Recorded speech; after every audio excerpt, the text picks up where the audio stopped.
Good morning. We're going to give people a couple more minutes just to make sure everybody's on before we start.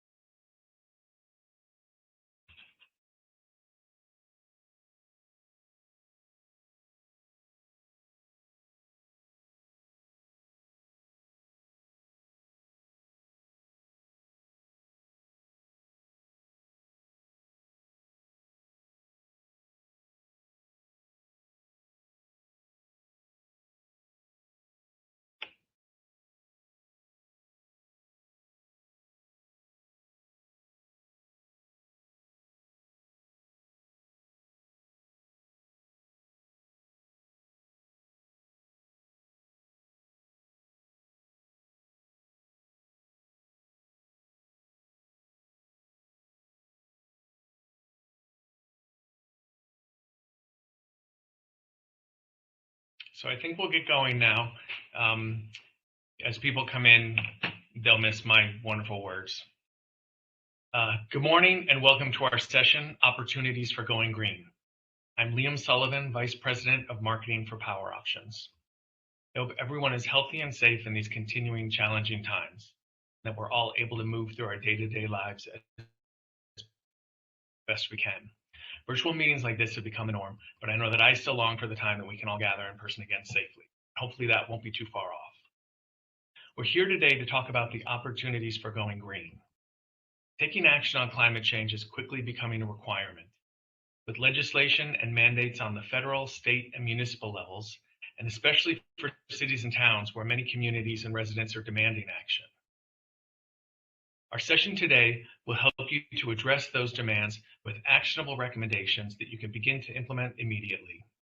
And as you are all PowerOptions members, please remember that we are always available to assist you with any of the topics we discuss here today. We will begin with energy efficiency. Barbara Ayotte, the Vice President of Sales and Marketing for Guardian Energy, will discuss some of the projects you may want to consider, as well as current incentives to help pay for those projects. Colleague, Patrick Mahoney, Business Development Manager for Guardian Energy, will talk about an option to finance efficiency projects. PowerOptions solar guru Walter Gray will present on the current state of solar. What are the various project options, and how do you know which is the right choice for you? What are the current incentives? And you'll learn what options you have if you cannot host a solar array at your facilities, as he discusses renewable energy certificates. Kristen Patnode, PowerOptions Director of Innovation, will discuss clean transportation. She'll talk about the incentives and programs available, the financial benefits and challenges, electric fleets, and charging infrastructure. Finally, Meg Lusardi, President of PowerOptions, will bring all of the components together in a primer on sustainability planning. What's the process for creating a plan? Who should be involved? And what are some of the critical components to success? We want to address your specific questions, and although you are all muted, you can submit a question at any time through the chat feature. We'll go through the questions at the end of the session. With that, I will turn it over to Barbara to begin. Thanks, Liam. Morning.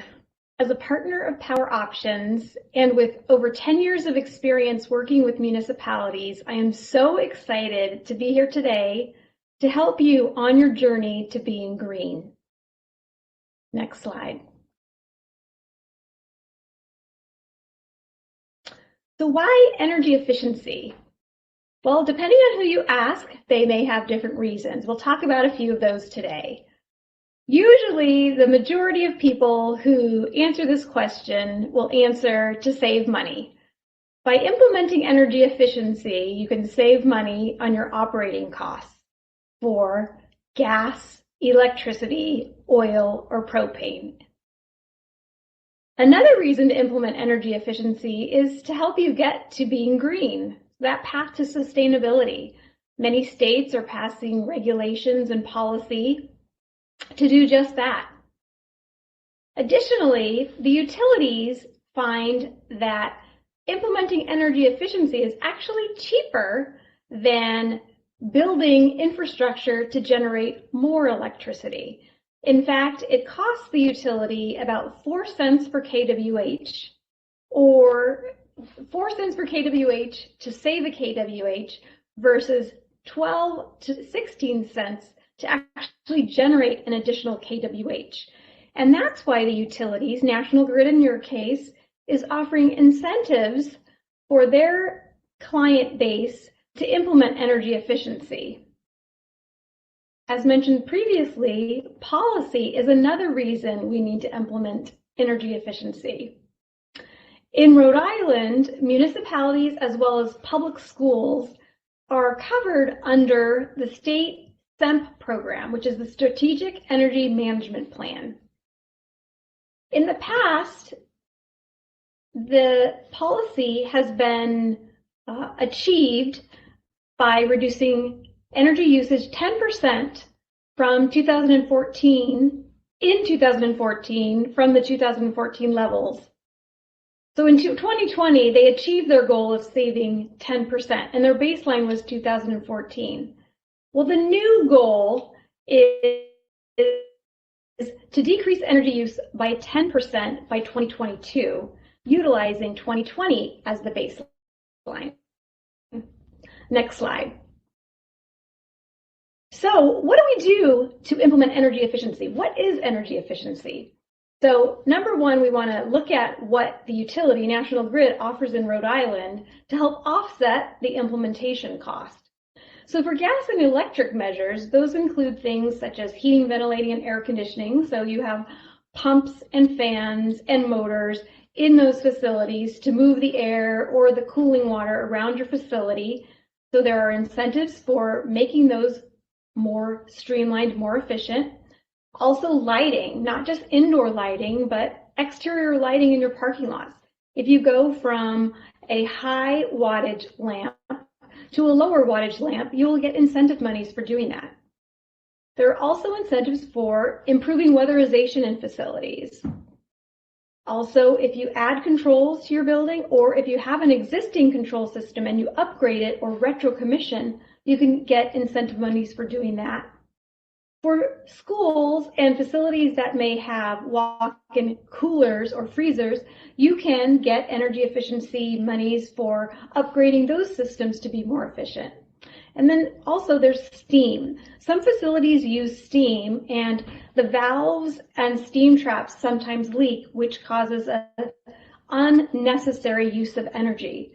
So if you do an evaluation of the steam system and you fix those problems, you can get money for doing that.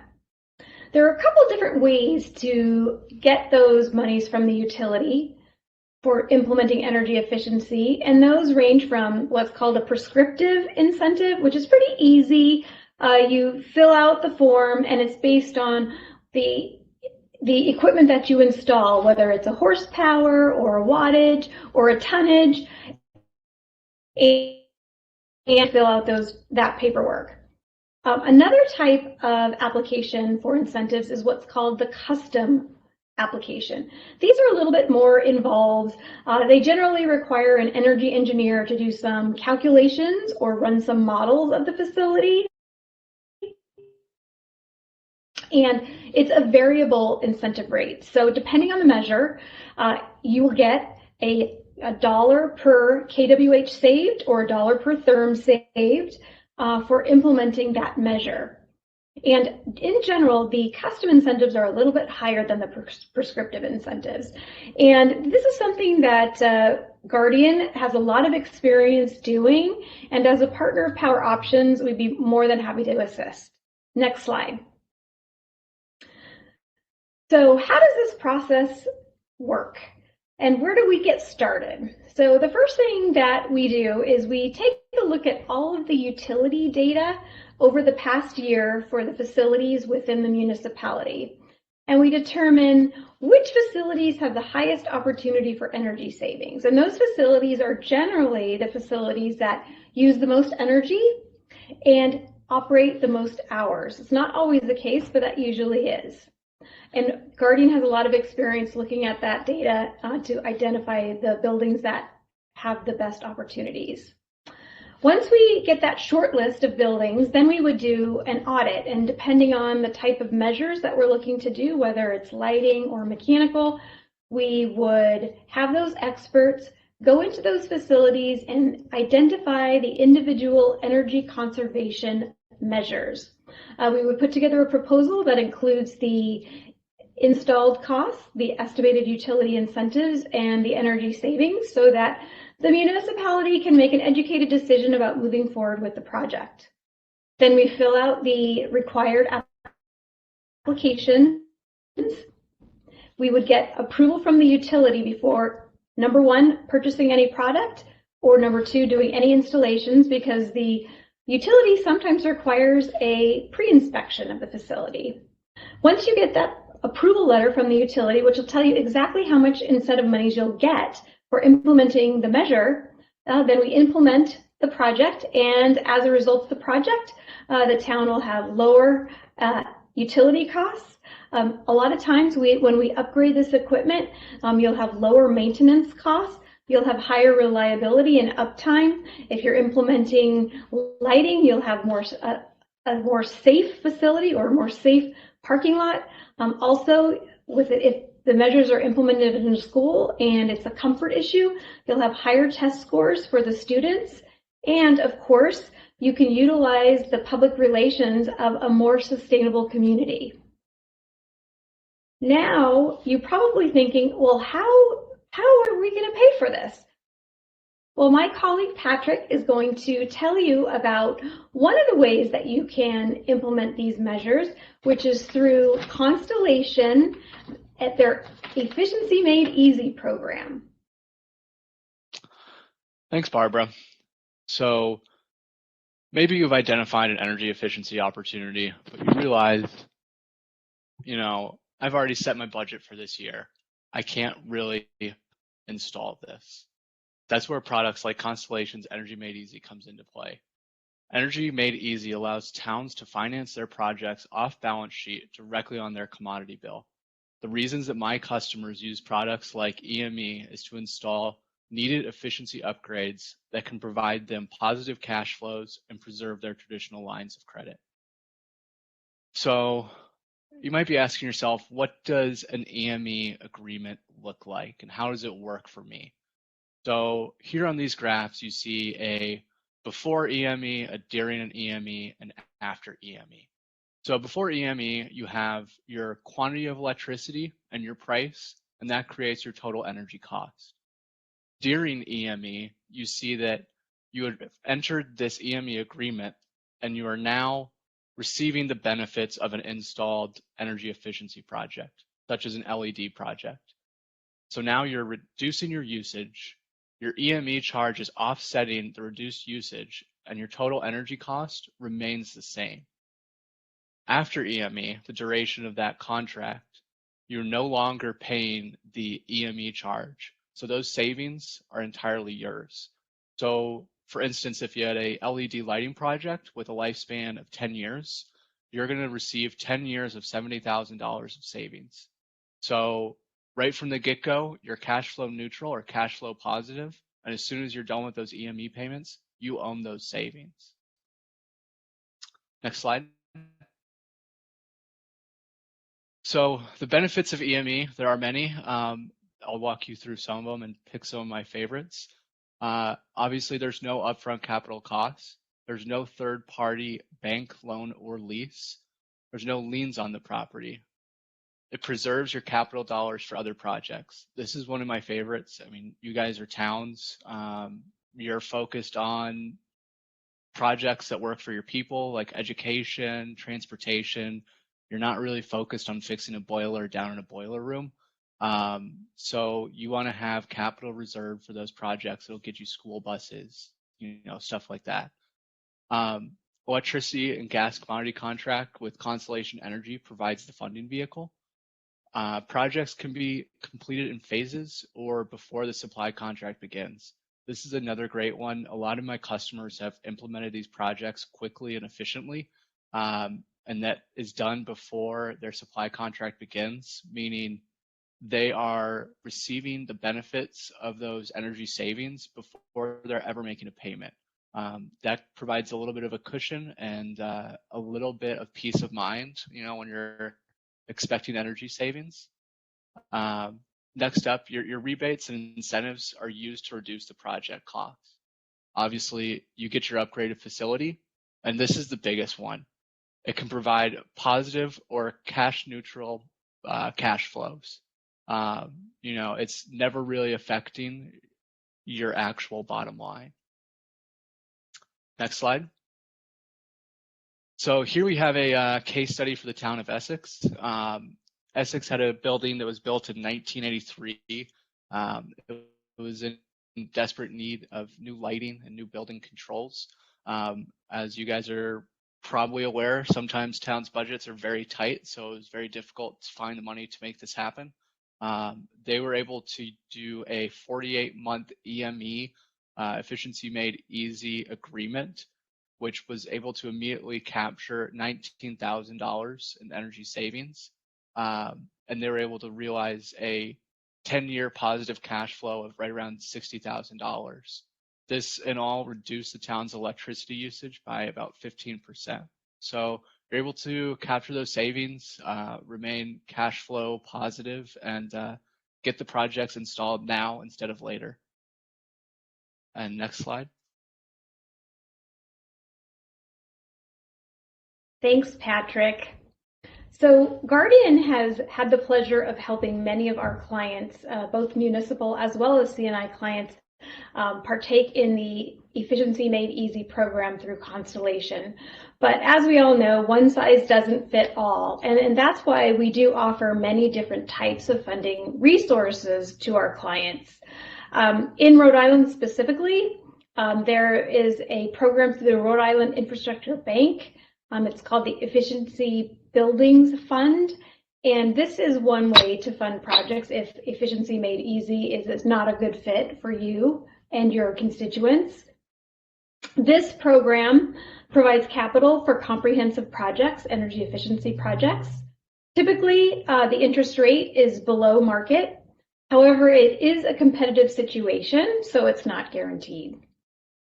Another program that is available to Rhode Island municipalities is the National Grid On-Bill Repayment Program, or called OBR. This is a fabulous program. Unfortunately, there are limited funds, so in a way, it's competitive. Usually first come, first served. So get your efficiency projects to National Grid as quickly as possible. This program offers 0% interest, and it is on your bill. So very similar to the Constellation EME program, you would not have to pay any upfront fees. The monies would come out directly from your utility bill. Terms are offered up to 5 years. You can remain cash flow positive or neutral for many efficiency projects. Additionally, National Grid is partnered with a company called Ascentium, and Ascentium offers an operating lease, which is considered off balance sheet. I'm not a tax advisor, so you'd have to discuss this with your accountant, but this is a way to avoid tying up your capital because it can be viewed as an operating expense. They have a special portal for National Grid clients. It's very quick and easy for clients to get approval and funding for their efficiency projects. In addition to these three types of funding, there's also something that's called it's called an energy services agreement, and this is something that we can also discuss if that would be a better solution for you, which is basically not only funding the efficiency project, but also the maintenance of that equipment over a term up to 7 years. Next slide, please. So one of the hot topics that we've all been talking about, and Liam talked about it in his introduction, is the pandemic. So how do we improve the health and safety of our buildings? And what's interesting about this topic is that if you would have asked me this question 2 months ago, my answer would have been different, because the pandemic and this virus is something new, and we're learning about the virus every week. And so the current situation with the COVID virus is that it's all about particles and airflow. Whereas previously we thought it was about surfaces, now it's about talking and breathing. What happens is the virus attaches to particles, and that's how it spreads through a facility. So in the picture that you see, those yellow arrows are the airflow throughout the room. And so a COVID particle will attach to an aerosol from your breath, and depending on the airflow, the virus would get transmitted throughout that room. So how do we protect our students, our staff, and our employees? So the first thing that we need to do is we need to make sure that your heating, ventilating, and air conditioning systems are operating properly, and that they are operating to code, which is ASHRAE 62.1, which is the indoor air quality standard. Then from there, you want to make sure that you're doing more than the code. And if you have controls in your building, you want to make sure that the controls are also operating properly. If you asked me 2 months ago, we talked about opening the windows and having airflow. Well, that's no longer the safe way to do things, because you may have more particulate outside that would exacerbate the problem. So what you want to do is you want to bring outdoor air through your HVAC system, which has filtration. And so typically the filtration that is utilized in an HVAC system is about MERV 8, and we're saying that you need to have a minimum of MERV 13 so that you can capture as many of those particles as possible, so you reduce the amount of COVID that would be flowing throughout your facility. And then finally, there's another technology that's called UVC lighting or ultraviolet lighting, and it's in the C spectrum. And this lighting will actually kill the virus completely. So if you have UV lighting within your unit, your HVAC unit, or within the duct, or even sometimes in the classroom, it will kill the virus outright, which is another way to protect the people from the virus. The nice thing about, not the nice thing about the virus, but the nice thing about the Federal CARES Act funding, which has been designed to combat COVID, is that you can use this funding for these projects. And sometimes by doing these projects, we can actually save energy depending on the measure. And you can get utility incentives. So you can take the funding from the CARES Act, you can couple it with incentives from the utility to help pay for these projects. The CARES Act funding from 2020 was extended, so if you didn't use up all of your funding, you can use that in 2021, and then they also passed a law for additional funding for 2021. And now I am very happy to introduce Walter, who will be talking about solar PV. Thanks so much, Barbara. Hi, good morning, everyone. Thanks for joining our session. I'm Walter Gray, the Solar Program Manager at PowerOptions, here to talk to you about solar and later to give you an overview of RECs, that is Renewable Energy Certificates. Both are very hot topics in sustainability, and hopefully I can provide you with some useful information that will help you on your way to achieving your sustainability goals. Starting broadly, why are municipalities pursuing solar? Well, there are a handful of reasons, but they generally boil down into 3 categories. When people think solar, I think usually the first thing that comes to mind is the environmental and sustainability aspect. Greening up, reducing your carbon footprint, demonstrating environmental leadership.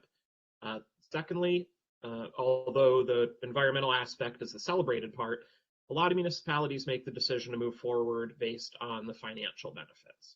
And I've presented projects to a lot of finance committees, city councils, etc.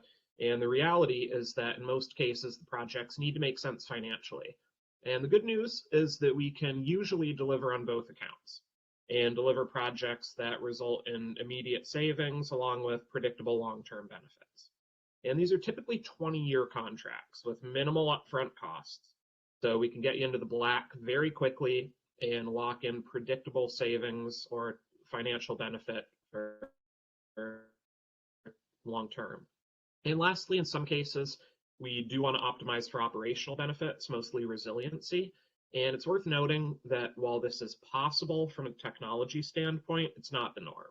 because it's not an efficient way to maximize incentives and financial benefit. You can absolutely use solar and battery storage for resiliency, but it's rarely done just because it's expensive. So it's generally not the best use case. Now, a lot of what we do at a project level for solar directly flows from the state level policy support. And Rhode Island, as you probably all well know, has been a leader in this regard. And these are just some of the state's initiatives that are noteworthy. If I listed them all, it would be just a wall of text. And we could spend all day on the legislative history of support for renewables in Rhode Island, but I don't think that I'd be invited back to ever give another talk if I did that. So I've just listed some of the big ones here. And the most aggressive is probably coming in the form of the last bullet here, Executive Order 2001, which was issued last January and which committed to meeting 100% of the state's electricity demand with renewable energy by 2030. So given this ambition, I think we can count on the policy support to get us there. And there are other sources of carbon emissions, transportation, heating, etc. I think the next topic has a graph showing the relative contribution of each. But addressing electricity demand would be a huge step in the right direction. So first on the docket is on-site projects. This is a picture of a recently completed project at Bridgewater State University. For a sense of scale, this is about 1 megawatt, almost on the nose.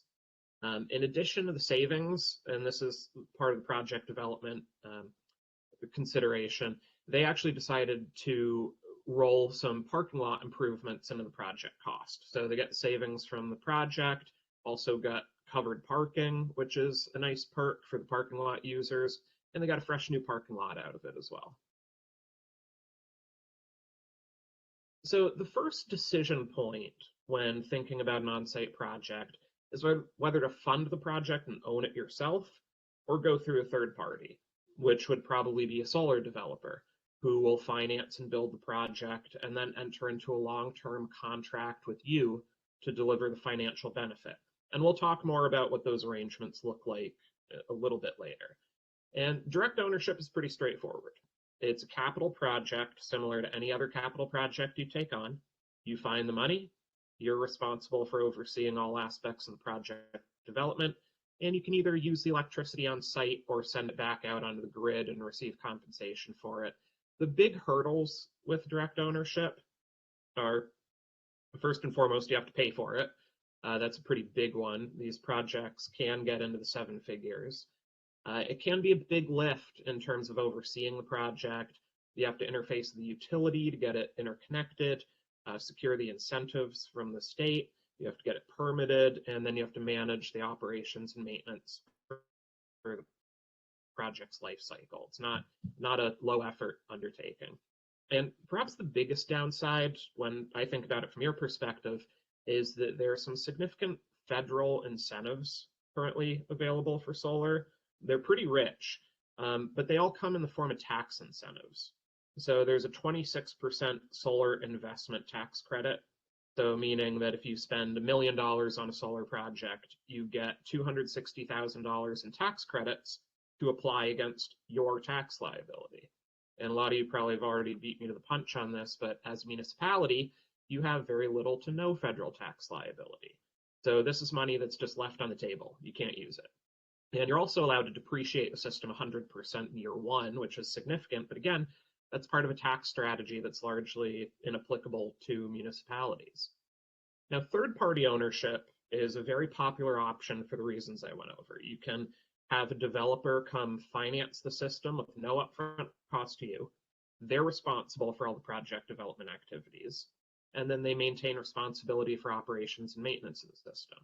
They can also monetize the federal tax incentives. They're a for-profit entity, usually with a significant tax bill, and they can pass these benefits along to you. And this is the way we do projects under the PowerOptions program, and is usually what we would recommend for you. Now, we thought it would be helpful to go over some examples of how projects actually work for you. Now, there are some different incentive programs in Rhode Island, and we don't have time to get into the fine details of them all, but we can provide some insight into the common ways that cities and towns are going solar. With a focus on the third-party ownership model, as that's what tends to work the best in most cases. So the first option is probably the most common, and this would likely be the path that I would start you down initially. And it revolves around leasing a part of your property. So a roof, a parking lot, any open ground space that you're not using, to a developer who would build a solar system and sell the power out onto the grid. And this works really well under the Rhode Island Renewable Energy Growth Program, or REG as we call it, which provides system owners with a fixed compensation rate per kilowatt hour for the solar generation for 20 years. So they sell the power back out onto the grid and get paid for it. The financial benefit to you would come in the form of lease payment. So you would enter into a lease with the developer, giving them non-exclusive use of your property. So they're allowed to be there, but obviously you are too, for fixed lease payments for 20 years. And I think the biggest advantage of this approach is that a lease payment is an easy way to realize financial benefits. You don't have to worry about bill credits or whether the system is achieving its performance targets or anything related to operations. You just get a check every month, and you can have high confidence level in the long-term value stream. Now, the complication is that it's reliant on the REG program, which can be tricky. So firstly, in order to get the incentives, the developer would have to bid the project into an auction. It happens a couple times a year. So there may be, I think last year, it's required to happen at least 3 times a year, and usually they do it only 3 times a year. So there may be a multi-month delay between the time that you make the decision to move forward and then finding out whether or not the project is selected for incentives. If you don't win the procurement, the project won't move forward. There's also an element of gamesmanship. So the lower the lease payment that you'll accept for the project, the cheaper the price the developer can bid into the auction, and the better chance you have to win an award. So you'll have to work with the developer to come up with the right amount, whether you want to be aggressive or conservative, and it adds a little layer of complexity to the whole thing. Slide, please. Now, option 2 is, instead of working through the REG program, you could take advantage of the Renewable Energy Fund, or REF, which is fairly straightforward. It's a grant program, and you'd enter into a power purchase agreement with the developer. Some of you have probably heard that term before. But the gist of it is that you agree to buy all of the generation from the solar project at a cost per kilowatt hour that's cheaper than grid delivered power. So instead of buying all your power from the grid, you'd buy a portion of it from the solar system on your property. And the generation from the system would be fed directly into your building, so you'd actually use it on site. And for every solar kilowatt hour that's produced and used on site, it'd be saving money because it's cheaper than the power that you'd otherwise be buying from the grid. Now, in some cases, you may be able to produce more power than you can use on site. And so what Rhode Island provides for is what we refer to as net metering, meaning that the excess generation is fed back into the grid, it's metered, it's converted into bill credits, and you can take those bill credits and then assign them to a different one of your accounts. Now, this strategy is mostly applicable to small projects. The grant maxes out at $75,000 per project. So as you get into medium or larger projects, then the grant money makes it a proportionally lesser impact. And this cannot be combined with the REG program, so you'd have to choose one or the other. The program also has yearly caps on the funding, so it's first come, first served. It's replenished every year, but every year it fills up. So there's no guarantee that you'd be able to get the grant money. Next slide, please. Now that we've covered the most common contract types, you're probably thinking about where you might be able to site a project, and you have a few different options. Rooftop projects are great. They're relatively quick to build, they're fairly cheap, and there usually aren't any conflicts with potentially wanting to use the space for some other application from just a long-term capital planning standpoint. The roof's already there, so it's just putting solar on top of it. And the big constraint is roof age. If you tell me that you want a rooftop solar project, the first question out of my mouth is, how old's the roof? because these are 20-year contracts. So we need to make sure that the roof has a high likelihood of lasting 20 years without needing major work. And so you could always take the system off to perform the roof work, but it's expensive, it's a hassle. We don't recommend planning around that. Ground-mounted projects are another option that you've probably seen. There are a fair amount of solar farms in Rhode Island, and this is the way to get some serious scale and thereby make a serious budget impact, as you're not limited by a relatively or comparatively small rooftop. Now, the trick is finding the land for them. There are zoning challenges, wetlands considerations, neighbors, etc. And you may have heard about projects being built on capped landfills. That's an option that we've done a lot of through our program, and it's worth considering, as it's land that's typically not suitable for much else. So if you can use it for solar, that's a great application. Lastly, parking canopies are a very, very popular option. They're a statement piece. If you've seen them, then, well, you can call me biased. I think they look great, but they're very prominent, which can be either a positive or a negative depending on the aesthetic that you're going to provide. Some, as you get covered parking, we'll include LED lighting underneath. They look great and minimize the light pollution that comes from the taller street lights that are usually included in parking lots. And you can mount security cameras or police call boxes in them. They pair well with EV chargers. You can mount the chargers right on the supports. And the challenge with parking canopies is that they're the most expensive to build. It's a structural steel project, and steel is expensive. Putting up steel is expensive. And you also have to be mindful of operational challenges during construction, as you would have to either close off the parking lot or at least close off parts of it to accommodate the installation. We have done phased approaches before, where the different parts of the parking lot are closed off to follow the construction. And it can work, but it requires coordination with the installer. Now, if an on-site project just isn't for you for some reason, there's also the option to participate in a remotely located project. And I know a lot of you your municipalities are already party to deals like this. But if you haven't done one yet, or maybe you weren't personally involved with it, or if you're looking for more, here's how it works. So with offsite projects, the developer builds a project offsite anywhere really. It's usually on private land that they lease from a private landowner. And then they send the generation out onto the grid. The generation's metered and converted to bill credits, which you can then just buy at a discount. You can think about it like buying a $100 gift card for, say, $90. You'd buy a certain quantity of the credits from the project, and you'd work with the developer to decide which accounts to allocate the credits to. The credits would then appear directly on your utility bill to offset your bill, and then you'd turn around and have to pay the developer, for example, 90% of the value of the credits. So the actual discount's variable. It all comes down to the specific project economics. If projects are cheap to build, they can afford to give you a bit bigger discount. But what we've seen is that it's generally around the 10% number. Now, the main considerations with offsite projects are, one, buying the right amount. If you buy too many credits, then you could just wind up in a situation where you have a negative balance on your bill, which just grows every month. So you're still paying for the credits, but you're leaving the value stranded on your electricity bill. To avoid this, we generally recommend not buying more than an amount sufficient to cover about 80% of your bill.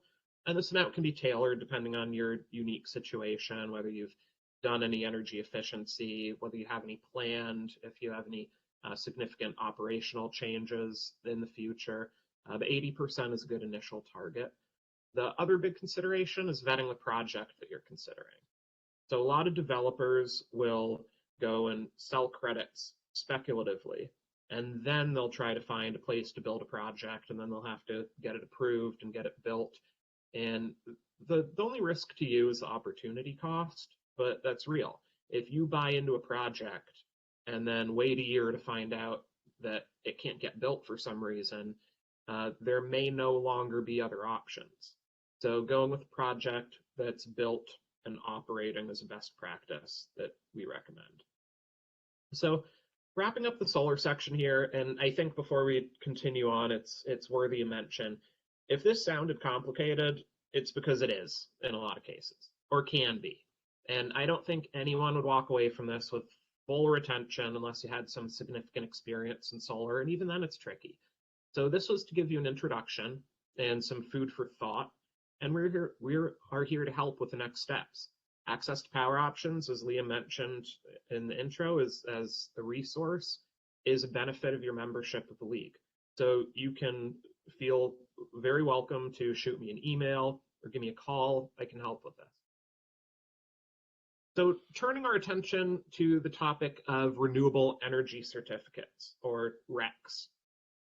And these are, of course, very much related to solar, as they're a byproduct of solar production. But from your viewpoint, it's probably best to think about them distinct from your on-site or off-site solar ambitions, because in a lot of cases, when you participate in a solar project, you actually don't get title to the RECs. So what the heck is a REC? Well, a REC is essentially a clean energy proof of purchase. So the way it works is that every time a qualified renewable generation asset, like a windmill or a solar project, produces 1 megawatt hour of green electricity, a REC is minted and awarded to the system owner, or in most cases to a party that's contracted with the system owner to receive the title to the RECs. They frequently sell them in advance. So we have RECs as a means of tracking and counting renewable generation and determining who owns the green attribute associated with the production and ensure it's not double counted. So when, for example, you hear of a company like Apple being 100% green, no, it's not because they have solar farms and windmills that are directly powering their factories and their data centers and offices. It's because they purchase a sufficient quantity of RECs to cover all their usage. And to be fair, Apple does have some impressive on-site renewable projects, but their main compliance mechanism is through RECs. And RECs are also used to meet state renewable portfolio standards. So electricity suppliers, like in your case, Constellation, are required to maintain a certain portion of their portfolio as renewable. So they look at their whole portfolio, multiply it by the percentage that is required to be renewable, and have to buy a sufficient quantity of RECs to cover the required percentage. So the main reason organizations buy RECs, in most cases, is because they have to comply with regulations. But in terms of voluntary purchases, it's to meet the sustainability goals. RECs are the primary vehicle to do this. If you want to be X% green, then RECs are the way to measure and achieve this. And it does have a real world impact. RECs operate on a supply and demand market, and the more demand drives prices up.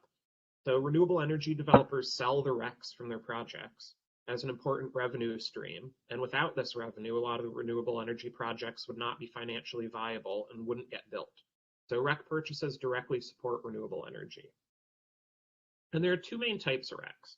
There are nationally sourced RECs, which mostly currently come from wind projects in Texas and the Midwest. And they're tracked by different certification bodies, the most prominent being Green E. So Green E maintains a database of RECs and ensures that the production is not double counted. There are also local RECs from projects here in New England, and you may hear them referred to either as Massachusetts Renewable Portfolio Standard Class 1 RECs or Rhode Island Renewable Energy Standard New RECs. They have slightly different qualification standards, but you can think of them as equivalent in coming from New England renewable energy projects. So when thinking about buying RECs, the big decision point is whether you want nationally sourced or local RECs. Nationally sourced RECs are the standard option. So they're inexpensive. They're around 0.2 cents per kilowatt hour. They're not going to break your budget. In fact, if we're considering a portfolio approach where you want to do some solar and you also want to do some REC buying, it's usually the case that revenues from solar are orders of magnitude greater than the cost of the RECs. So from a holistic approach, you can usually green up and still land heavily in the black.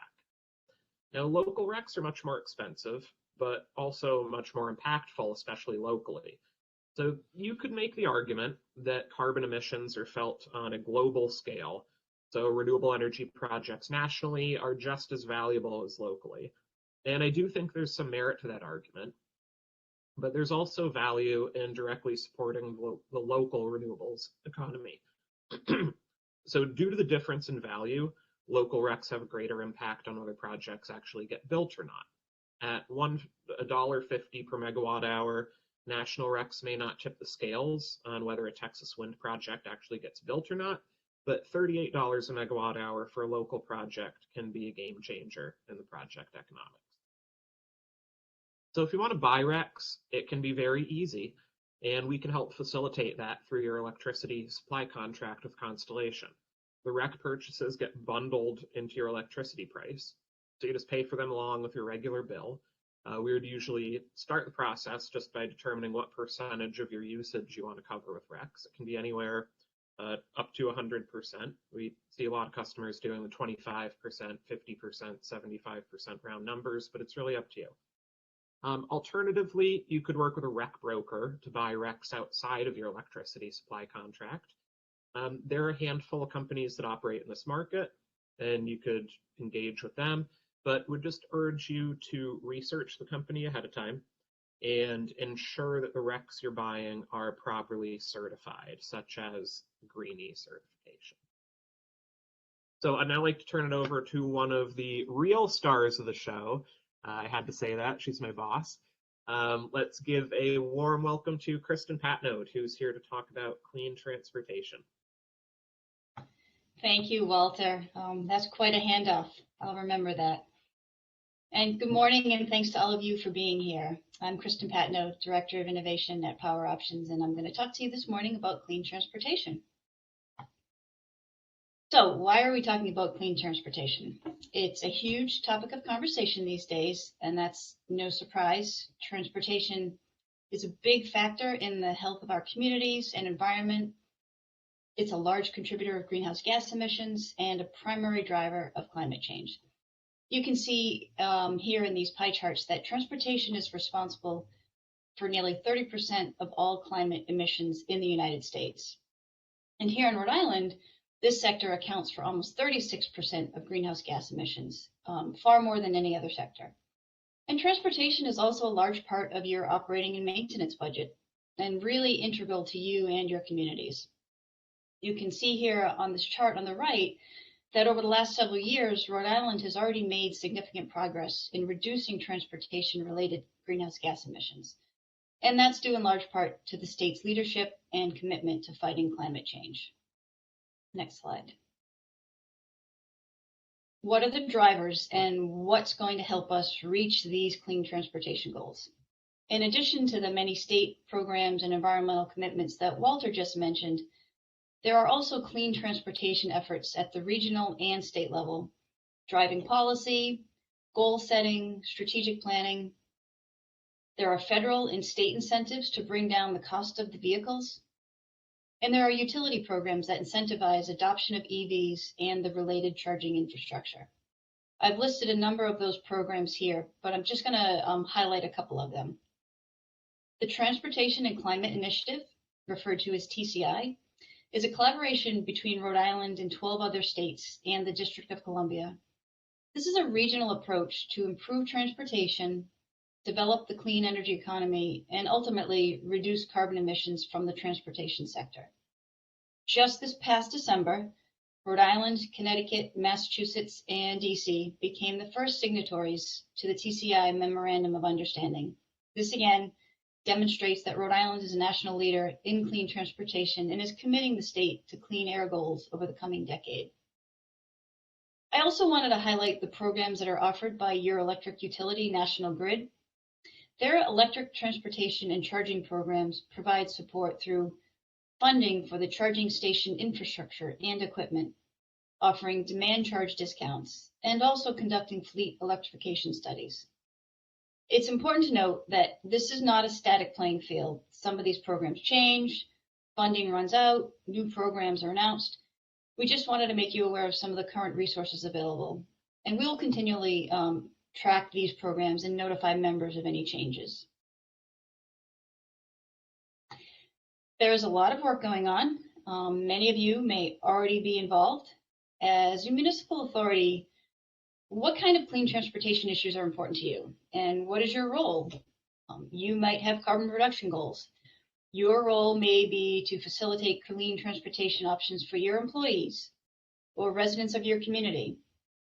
Some of the kinds of issues that may be important to you could include public transportation, whether that's cleaning up the existing system or reducing vehicle miles traveled through shared use paths, bike or car sharing. And this is either for you or your residents. And then there's your own fleets. As we look at how we can meet these clean mobility goals, electric transportation is a critical component. As we saw in the previous slides, transportation is the largest and fastest growing source of carbon emissions in the US, and electric vehicles are an important part of the solution. Now, although there are life cycle emissions for all vehicles, EVs produce fewer than conventional vehicles, and that's because most emissions are lower for electricity generation than burning gasoline or diesel. And that's especially so in our region where electricity generation is primarily from natural gas and includes a large and growing mix of renewables. And while upfront costs can be a barrier, converting your fleets to clean vehicles will save you money on fuel and maintenance in the long run. There are some fun online tools, well, I think they're fun, where you can compare the cost of fueling traditional gas-powered cars to the cost of driving with electricity. And you can see here on the right side of the slide, this is showing the output of a current comparison for Rhode Island. There are challenges to overcome to adopting clean transportation, but the commitment and support is here, and it's only going to continue to grow. For example, nearly all major global automobile manufacturers have made commitments to transform their platforms to focus on new lines of EVs. And you can see here the growth of EV sales over the past decade. And there are some projections that are showing that mass adoption of EVs will occur in the United States by 2028. Where do we begin? No matter where you are in your transitioning to clean vehicles, whether your town has already committed to carbon reduction goals, but you have EVs in your fleet, and maybe you've installed public charging stations, or you're just beginning to have these conversations, you're probably going to have some questions. How much is it going to cost? Are there incentives available? Can I get the vehicle I want? How many stations do we need? And likely many more. To help answer some of these questions, a great first step is a fleet assessment. Converting fleets can be complex, and whether it's your DPW, the city department, or schools, again, there's the challenge of the high upfront costs, even though you will save money over the life cycle of the vehicle. There's uncertainty on the vehicle availability, financing options, complexity of assessing which vehicles to electrify and when, and the added cost and complication of planning for your charging infrastructure. Fleet assessments can range from a high-level evaluation just based on your vehicle type and your driving patterns to an in-depth analysis using telematics data from your vehicles. You'll get a comparison of internal combustion engines to EVs, looking at things like total cost of ownership, overall carbon emissions. You'll be able to see which vehicles are feasible to electrify, the best EV models for your use, what EV chargers you might need. You can look at different scenarios, including evaluation of incentives, and look at buying, leasing, and other financing options. For example, you could look at a procurement through a group or a consortium where that strength in numbers from the bulk procurement drives down costs. You could utilize innovative financing solutions, as an example, charging as a service. And this is where there's no upfront capital to you. A third party pays for the infrastructure, upgrades, and the installation. They own and maintain the charging infrastructure, and they develop optimal charging strategies based on your specific vehicle's drive and duty cycles. And this is funded through the savings you get on fuel and maintenance. Now you've planned for or already have these electric vehicles. How do you keep them fueled? It's a little bit of a chicken and an egg situation. How do I know how many stations I need? And how do I know how many electric vehicles there'll be? I tend to repeat this quote because I really like it. If you build it, they may come, but if they're coming, you better build it. Part of that fleet assessment I just mentioned can also include an evaluation of your charging infrastructure needs. Whether you're looking at your own fleet or for publicly available stations for your town, the evaluation can map out recommendations for where and when and what type of charging stations you should install. Consumer incentives and infrastructure investments are important to boost the transition to clean vehicles. There are a number of incentive programs to help defray these costs, and I've already mentioned a number of those programs, and PowerOptions also has a program that offers members discounted EV charging equipment. That was a rapid overview of the importance of transitioning to clean transportation and some of the considerations specifically for cities and towns. I just want to reiterate and underscore a few of those benefits. So the first two listed here are critical, and we've already talked about the win-win of transitioning to clean transportation for reducing the largest source of carbon emissions, and also for creating those long-term savings through efficiencies. In addition to those, there's another benefit that's even broader, and that's helping catalyze economic growth in a green sector by creating jobs in clean transportation. Expanding the use of electricity in transportation saves money, improves the environment, and enhances the quality of life for everyone.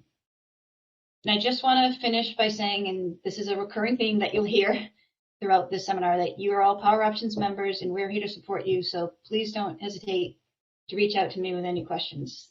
Thanks for your time, and now I will turn it over to Meg to talk about sustainability planning.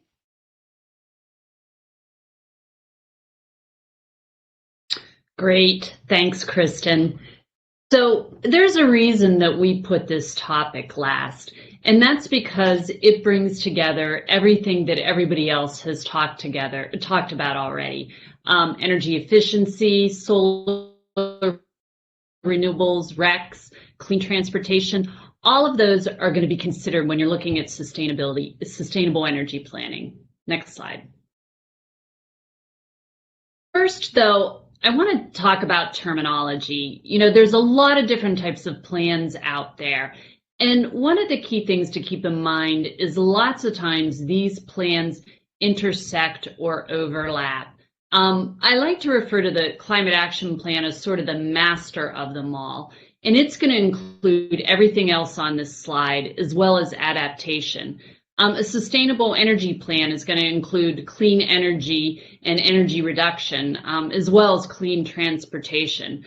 So just something to keep in mind. But the bottom line is the framework for creating all of these is the same. And, you know, that's what I'm going to talk about here today. Next slide. So if you noticed, all of us had a why slide. So here's my slide, why slide. Why do you want to create a sustainable energy plan? And it could be any one or all of these reasons that you would be looking at this. One of them is the goal of leadership. And everybody here today has cited some program or policy or goal that the state of Rhode Island has in place as a leader in sustainable energy. And I'm going to cite another one here. This is a reference to the 100% renewable energy by 2030. But, you know, you could be doing it because it's a goal of state leadership and that filters down to the local level, or it could be just a goal of leadership at your local level. You could also be doing it for climate concerns. There are a lot of different studies out there. I cited one here by NASA that is more recent, and NASA has been doing studies for years on the impacts of climate change, so that could be a reason. It could also be about saving money. And it's important to keep in mind that going green doesn't necessarily come at a premium anymore. And I think the energy efficiency and the solar PV presentations presented that already. And so something to keep in mind that you can actually save money by going green and having a sustainable energy plan in place. And then tying into that is carbon pricing. So carbon pricing is something that the region has been talking about, and now we're hearing it talked about at the larger level. Rhode Island is a part of the Regional Greenhouse Gas Initiative, and that is a price on carbon just for electricity generators. But now we're talking about an economy-wide carbon pricing. So, it's looking at controlling those costs as well. Next slide. So this is a graphic that lays out the process that I'm going to go through. And it's presented as a circle because when you are doing planning, setting goals, these are not stagnant plans. This is something that should be a living and breathing document. So you're going to constantly be updating the plan as you meet your goals. But central to this process is leadership commitment, that big circle there in the center. If you don't have leadership commitment at the beginning and throughout and along every step of the process, you're just not going to be able to get anywhere.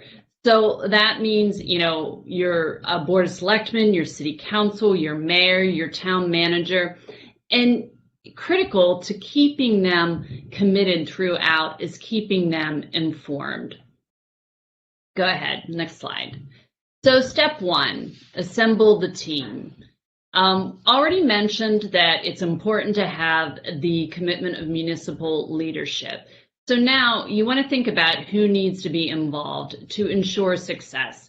The first thing is to look at your scope. Are you talking about something that is related just to municipal operations, or are you talking about something that is community-wide? So that's going to impact the breadth of who you involve in this process.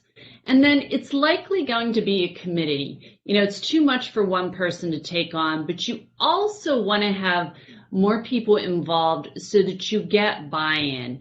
So you need to think about who's going to be impacted by the sustainable energy plan. So, you want to make sure that they are involved. But then you also need to think about who could create roadblocks. It might not have a direct impact on their job. It might be more indirect, but keeping people informed and involved helps prevent those barriers and roadblocks that come from, not knowing what's going on or having fear about the unknown. Then you definitely need to designate a team leader, a project leader. And so things to consider are, where does the responsibility for sustainability lie within your municipality? Do you have a designated job for sustainability? Is it part of another job, or is it spread across several jobs? But the bottom line is you're going to need a team leader, and that team leader is going to need to be a champion to drive this process. So they're going to need to be passionate about these issues. And then you need to make sure that you're clear on the decision-making process. Again, if you're not clear on that up front, then you could run into barriers and roadblocks along the way. But in all of this, assembling the team, figuring out what the decision-making process is, you need to make sure that you respect the culture of your municipality and how you operate. If you try to, go off the charts here and do something radically different, you're just going to run into roadblocks and barriers. So you have to keep that in mind. Respect the culture of how you operate. Next slide. The next step is to set a measurable goal. And so we've put here just a standard format for a goal, and then you just fill in the blanks where the bold is. And then we have here some examples of different goals. So the first one is the, Energy 2035 and Rhode Island State Energy Plan. And so this is a sustainable energy plan. We're talking about what to do with energy usage, energy consumption, and its impact on greenhouse gas emissions. So you have the percent reduction, 45%. The future year is 2035. It's a reduction in greenhouse gases, and it's from the baseline year of 1990. So that is a good core example to look at. And I put some other ones here as well, and through Lancaster, PA in there as one that's up here in the Northeast. But again, you can see that there are different types of goals here. And like I said, a lot of these will intersect. So for example, the Lancaster PA plan has a clean energy goal within the carbon neutrality climate action plan. So that is very common. Now, a key question that people might ask is, well, do we set the goal first, or do we determine what is possible first? And the thing is if you go with determining what is possible first, you're going to limit yourself, because if you're basing it on, where you are here and now, then that is limiting, because policies are constantly evolving and changing. You get new incentives, technology evolves, and so you don't know where the future is going to go. So you want to look to be aspirational. And I will say the vast majority of plans out there set the goal first, and that is why. Next slide. Now we're going to really get into the grunt work of putting together a plan. And so the next step is to gather data. And it's really important to get yourselves organized and think about where you keep your data within your municipality.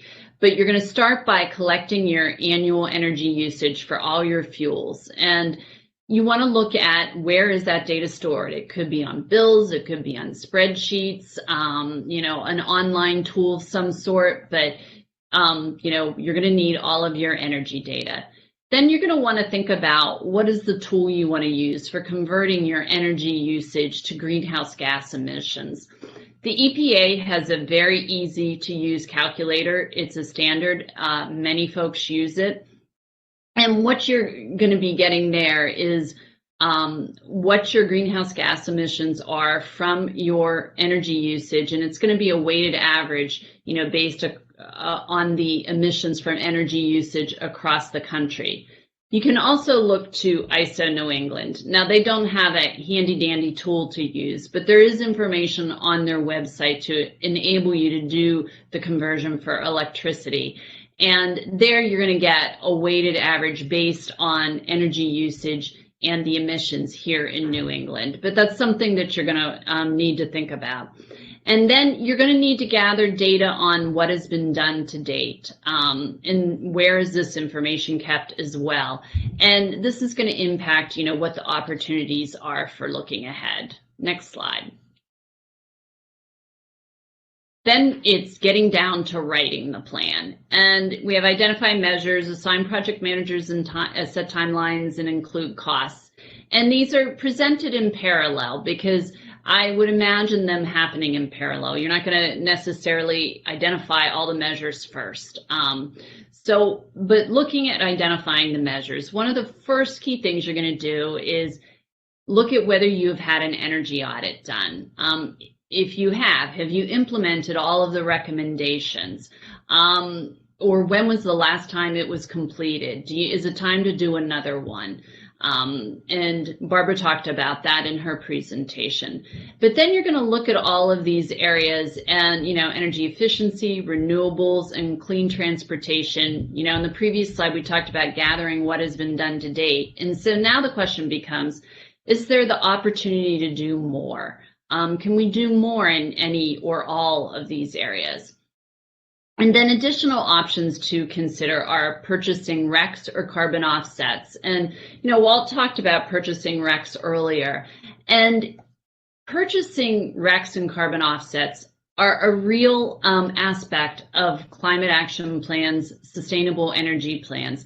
The Lancaster plan that I referred to earlier recognizes that to get to carbon neutrality, they're going to have to purchase 10% of reaching their goal in offsets. So it can be a real aspect of reaching your goals. New policies, and you might think, well, what kind of policies could that be? And it can be anywhere from controlling vehicle miles traveled, looking at the shutting down equipment, lighting, to save energy, having rules around that, policies, or having policies around new construction, saying that all new construction needs to be net zero, something like that. But that's another way that you can look at. And another option is an off-site renewable energy PPA. There's the model that Walt talked about, which is a net metering type of model in Rhode Island, but you can also do procurement for energy and directs for projects in ISO New England, and that's something that we have experience with and can always help you with. Assigning project managers and set timelines, that's pretty straightforward. And then on the costs and potential funding sources, the one I want to focus on here is the various financing models.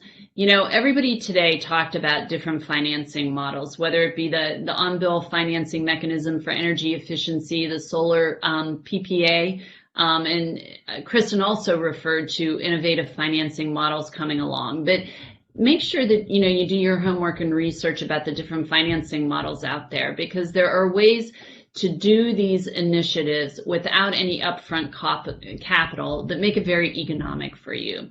Next slide. So now we get to the fun part, implement and measure. And, the first bullet talks about regular meetings, and that might go without saying, but I think it is really important to say it and do it, because it's what you're going to need to do to keep everyone on track. You want to think about a reasonable cadence for those meetings. Not too frequent so that people can never make it, but maybe something like bi-monthly. I would suggest you don't go less than quarterly. And it's just, important that everybody's able to come together, report their progress, and identify barriers and brainstorm solutions. And in these meetings, it's really important to listen to each other. This is not a shaming session. If people are having difficulty making progress, it's an opportunity to come together and help each other out and really look at what the barriers are and think about, what the solutions are. And if you've exhausted everything and maybe you need to move on to something else. But it's really important to make sure that this is a cooperative effort and that you do keep those meetings and even set the agendas for the next meeting before the end of a current meeting so that people know what to come prepared for. And even if they are brief, the idea is to just keep your momentum going. Next slide. Step 6, communicate your efforts. And this is so important. You've done all this work, and if you want to keep buy-in on what you're doing, you really need to, communicate. So again, we've talked about leadership commitment and the importance of that. And the way you're going to keep them engaged and their support sustained is keeping them informed and communicating to them. So make sure you get on regular meeting agendas for the Board of Selectmen, the City Council. Keep your mayor informed, keep your town manager informed. But you also want to keep your colleagues and the wider public informed, because once again, if people hear about something, but they hear about it indirectly, it becomes this, unknown. And lots of times people are nervous about things that they don't understand or, don't know about. So keeping folks informed helps them to stay engaged and have their buy-in. Then it's really important to talk about celebrating your achievements. And yes, with the press release, whenever you reach a major milestone of the plan, but also make sure you celebrate your achievements internally as well, within your team. I mean, this is really hard work, and you don't want it to be drudgery. So it's important to recognize when you've, reached important milestones, whether it's a pizza party at your meeting or recognizing a particular participant who's achieved a particular accomplishment. But it can't emphasize that enough, the importance of celebrating your achievements. Okay, so I think that brings us to our last slide. And I know that, we do have a few questions, but we've put here everybody's contact information. so that you have it. We've added Rita Moran here. Hopefully you all know Rita. She's your account rep for the REAP program for the Rhode Island League of Cities and Towns to help you with your electricity supply. And, one of the things that I really want to, get across is that the Rhode Island League selected us along with Constellation, PowerOptions with Constellation as the supplier for the REAP program because of the fact that we could help municipalities with all of the things that we talked about today. Before they went out for their last procurement, they surveyed, their members and, wanted to hear what else that they were interested in. And it was around renewable energy, clean energy, and assistance with that. So as a member of the Rhode Island League and as PowerOptions as the provider for the REAP program, we are here to serve, so keep that in mind. And thank you very much for attending and participating in our session today. Liam, I hand it back to you. Thank you. Well, we bumped right over the edge of the end time for the session. So what we'll do is we'll follow up individually with folks who asked questions and answer those. We will be sending out the presentation to folks who attended today. And as Meg said, we're always available, so you'll have the contact information on this sheet, but you can always just email energyteam@poweroptions.org, and you'll reach all of us with that. And we hope you enjoyed the session and that you have a wonderful afternoon. Thank you.